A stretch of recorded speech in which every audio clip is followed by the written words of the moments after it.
இன்றைய வேளாண் தொழில்நுட்ப பகுதியில் தேனீ வளர்ப்பு குறித்து விருதுநகர் மாவட்டம் அருப்புக்கோட்டை வேளாண் அறிவியல் நிலைய வேளாண் பூச்சியியல் துறையின் இணை பேராசிரியர் முனைவர் பி உஷாராணி அவர்கள் தரும் தகவல்கள்.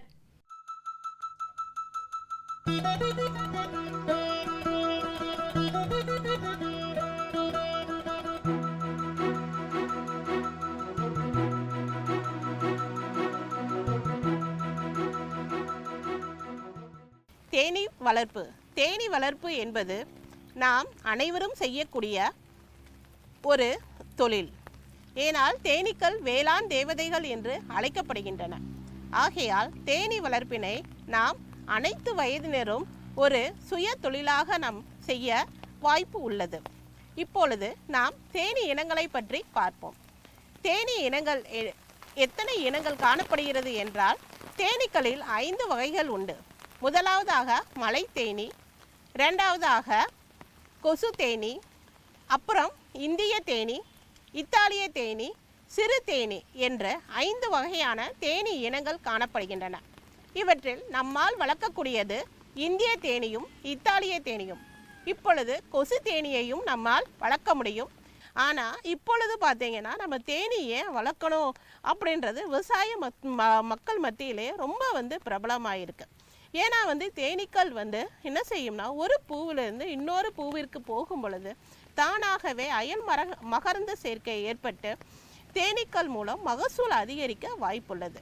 அதனால்தான் இவைகள் வேளாண் தேவதைகள் என்று அழைக்கப்படுகின்றன. எனவே விவசாய பெருமக்கள் அனைவரும் தேனீ வளர்ப்பு செய்வதன் மூலம் அவர்களுக்கு மகசூல் கூட வாய்ப்பு உள்ளது. இப்போ நம்ம தேனீ வளர்க்கணும் அப்படின்னு சொல்லி நீங்கள் ஆர்வத்தோடு நீங்கள் இருந்தீங்கன்னா, முதலாவது நீங்கள் ஒரு இந்திய தேனீ பெட்டிகளில் நம்ம வளர்த்து நீங்கள் என்ன செய்யலாம்னா லாபம் பெறலாம். அதற்கு நீங்கள் என்ன செய்யணும்னா, இப்போ நீங்கள் புதுசாக நீங்கள் தேனீ வளர்ப்பில் நீங்கள் பண்ண போகிறீங்க அப்படின்னா, உடனே நீங்கள் என்ன செய்யணும்னா அதற்கு தேவையான பயிற்சிகளை நீங்கள் பெறணும். அந்த பயிற்சிகள் எங்கே கிடைக்கும் அப்படின்னு சொல்லி பார்த்தீங்கன்னா, இந்த தமிழ்நாடு வேளாண்மை பல்கலைக்கழகத்தில் பூச்சியியல் துறையில் உங்களுக்கு கொடுத்துட்ருக்காங்க. இது இப்போ பார்த்தீங்கன்னா உங்களுக்கு இந்த படத்தில் தெரியும், நிறைய தேனீ பெட்டிகள் இருக்குது. இந்த தேனீ பெட்டிகள் என்னன்னு சொல்லி பார்த்தீங்கன்னா இந்திய தேனீ பெட்டிகள். இப்போ நீங்கள் பார்க்கலாம், இதுதான் இந்திய தேனீ பெட்டி அப்படின்னு சொல்கிறது. இதில் நிறையா உங்களுக்கு ஒவ்வொரு பாகங்கள் இருக்குது. இதில் முக்கியமானது அப்படின்னு சொல்லி பார்த்தீங்கன்னா என்னென்னா, அடிப்பலகை ஒன்று இருக்குது. அதுக்கு மேலே இருக்கக்கூடிய அறைகள் என்னென்னா புழு அறை. இந்த 2வது அறை இருக்குல்ல, இது தேன் அறை. அதுக்கு மேலே இருக்கிறது பார்த்தீங்கன்னா மூடி இருக்கும். இதுதான் இந்திய தேனீ பெட்டி. இந்த இந்திய தேனீ பெட்டியை நம்ம என்ன செஞ்சுருக்காங்க வச்சுருக்கோம் பார்த்தீங்கன்னா, ஒரு மாதிரி இந்த ஸ்டாண்டில் நல்லா ஊண்டி வச்சுருக்கோம் பாருங்களேன். இப்படி வைக்கும் பொழுது என்ன செய்யும் அப்படின்னு சொல்லி பார்த்தீங்கன்னா, இது மூலம் இந்த தேனீக்களுக்கு நிறைய எதிரிகள் இருக்கும். முக்கியமாக பார்த்துட்டிங்கன்னு என்னன்னு பார்த்தீங்கன்னா, எறும்புகள் தொல்லைகள் ரொம்ப அதிகமாக இருக்கும். அதுக்கு நம்ம என்ன செய்யணுமா, இதே மாதிரி ஸ்டாண்டில் நம்ம வச்சுட்டு, இந்த ஸ்டாண்டில் நம்ம என்ன பண்ணணும்னு பார்த்தீங்கன்னா, கிரீஸோ அதே போல் எண்ணெயோ இப்படி தடவி வைக்கணும். இப்படி தடவி வைக்கிறப்ப என்ன ஆகும்னா, கீழே இருந்து அந்த எறும்புகள் ஏறாத மாதிரி நம்ம செய்யணும். இதுதான் தேனீ பெட்டியுடைய ஒரு பாகம் அப்படின்னு சொல்கிறது. இதுதான் தேனீ வளர்க்கணும்னா இது உங்களுக்கு தேவைப்படும். ஒரு பெட்டியோட விலை 2000 2500 ரூபாய் வரைக்கும் நம்மளுக்கு கிடைக்கும். அவங்க என்ன செய்வாங்கன்னா, கீழே ஒரு 6 சட்டங்கள் இருக்கும். இந்த 6 சட்டங்களையும் உங்களுக்கு தேனீக்களை நிரப்பி ராணி தேனியோட தேனீ குடும்பங்களையும் சேர்த்து நம்மளுக்கு கொடுப்பாங்க. இது பார்த்தீங்கன்னா நம்ம கவர்மெண்ட்டில் கூட நம்ம வேளாண்மை துறையிலையும் தோட்டக்கலை துறையிலையும் மானியங்கள் கூட இருக்கும். அதன் மூலமும் நீங்கள் என்ன செய்யலாம்னா, இந்த தேனீ பெட்டிகளை நீங்கள் வாங்கிக்கலாம்.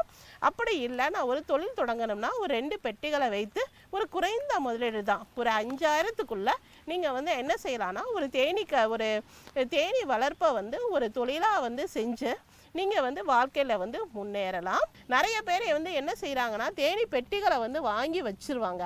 வாங்கி வச்சுட்டு அதையே ஒரு 2 மாதம் இல்லாட்டும் 3 மாதம் வரைக்கும் திறந்தே பார்க்க மாட்டாங்க.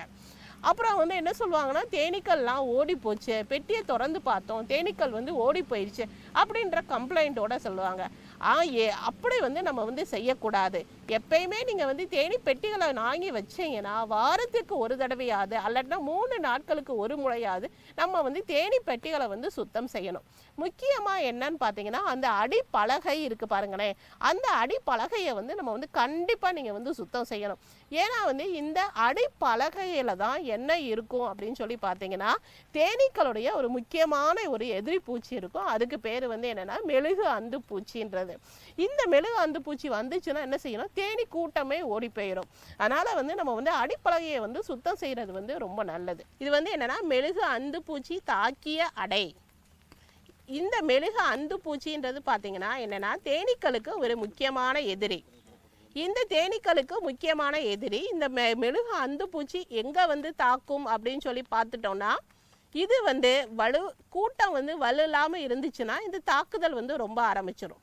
அது மட்டும் இல்லாமல் என்னென்னா கருப்பாக இருக்கக்கூடிய அடைகள் இருக்குது பாருங்கள், இதுலையும் அது வந்து என்ன செய்யணும், மெழுகு அந்து பூச்சி முள்ளை போய் முட்டைகளை இட்டு தேனீக்களுடைய புழுக்கள் எல்லாமே சாகடிச்சிரும்.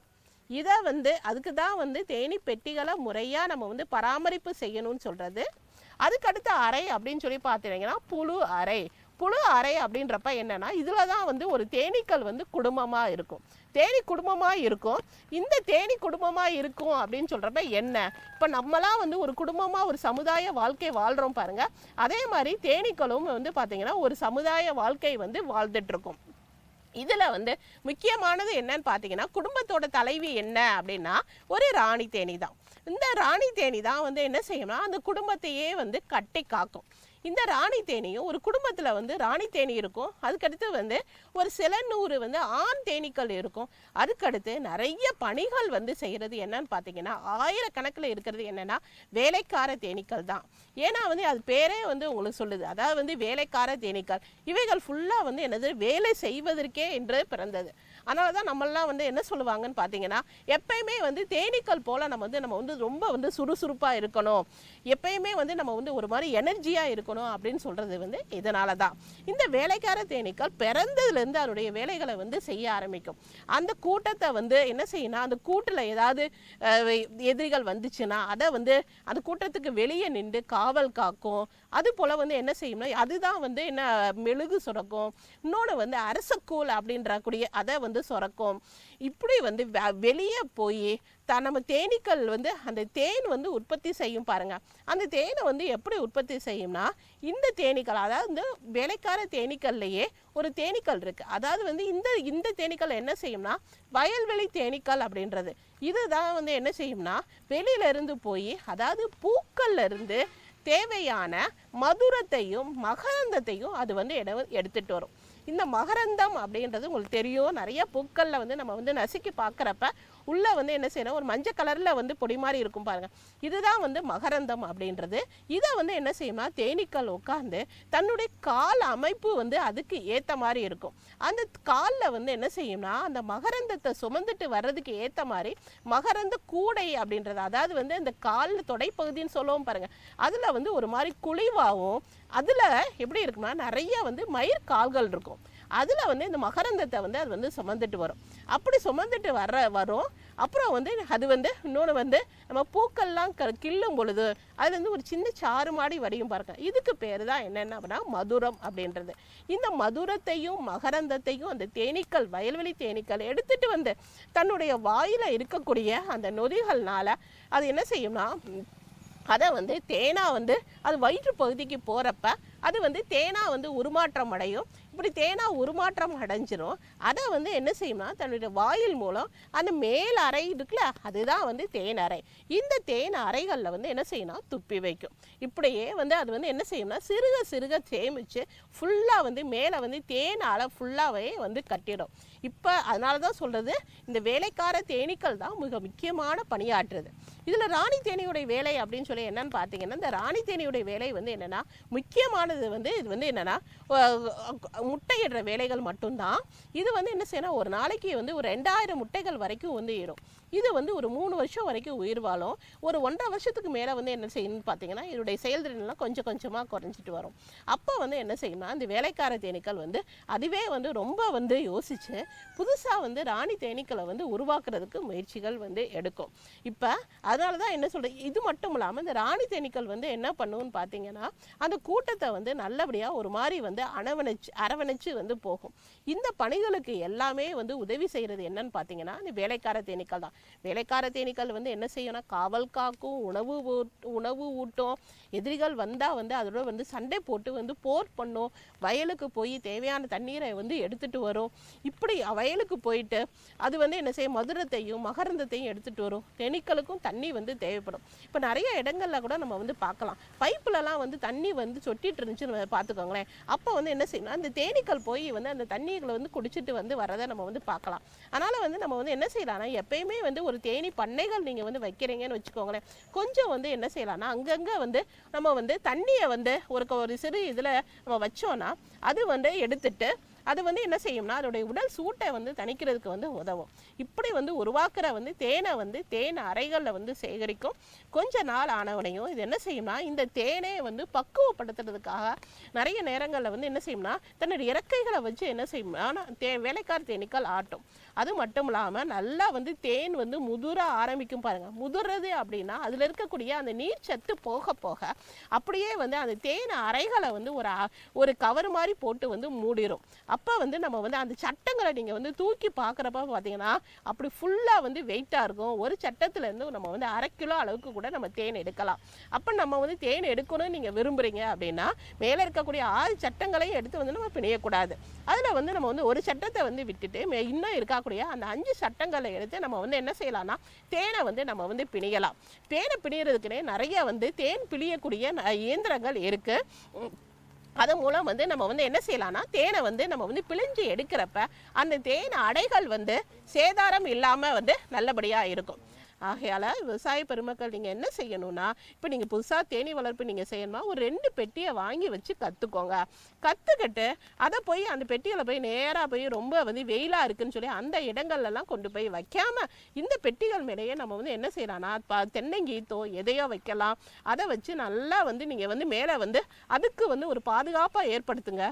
பெட்டிகளை வந்து தனியாக வைக்காமல் அதை வந்து கீழே இருக்கக்கூடிய அந்த ஸ்டாண்ட் இருக்குல்ல அந்த ஸ்டாண்டோடு சேர்ந்து நீங்கள் வந்து கட்டி நீங்கள் வைக்கிங்க. அப்போ நீங்கள் 2 பெட்டிகளை நீங்கள் பழகிறப்ப 45 நாள்லேயே உங்களால் ஒரு பெட்டியிலேருந்து குறைஞ்சது வந்து 1.5 கிலோவில் வந்து 2 கிலோ வரைக்கும் தேன் எடுக்கும். அது மட்டும் இல்லாமல் முக்கியமாக நான் சொன்னேங்கள தேனீக்கள் வந்து அயல் மகரந்த சேர்க்கைக்கு உதவுதுன்னு சொல்லிட்டேன். முக்கியமாக நீங்கள் வந்து என்னென்னா எண்ணெய் வித்து பயிர்களெல்லாம் வந்து முக்கியமாக எள்ளு, சூரியகாந்தி இதிலெல்லாம் தேனி பெட்டிகளை நீங்கள் கொண்டு போய் வைக்கும் பொழுது இது நல்ல மகசூல் வந்து குறைஞ்சது ஒரு 20% அளவு அது உங்களுக்கு வந்து மகசூல் வந்து அதிகரிக்க வாய்ப்பு இருக்குது. அதனால் விவசாயிகள் நீங்கள் வந்து என்ன செய்யலான்னா அனைத்து விவசாயிகளும் நம்ம விவசாயம் செய்கிறவங்க வந்து வீட்டுக்கு ஒரு 2 பெட்டிகளாவது நம்ம வந்து வைக்கும் பொழுது நம்ம மட்டும் இல்லை தேன் சுத்தமான தேன் வந்து எடுக்கிறதோட உங்களுடைய மகசூல் அதிகரிக்க இது ஒரு சிறந்த வந்து ஒரு முதலீடு. மேலும் விவரங்கள் பெற முனைவர் பி உஷாராணி அவர்களே 09484448760 என்ற கைபேசி எண்ணில் தொடர்பு கொள்ளலாம்.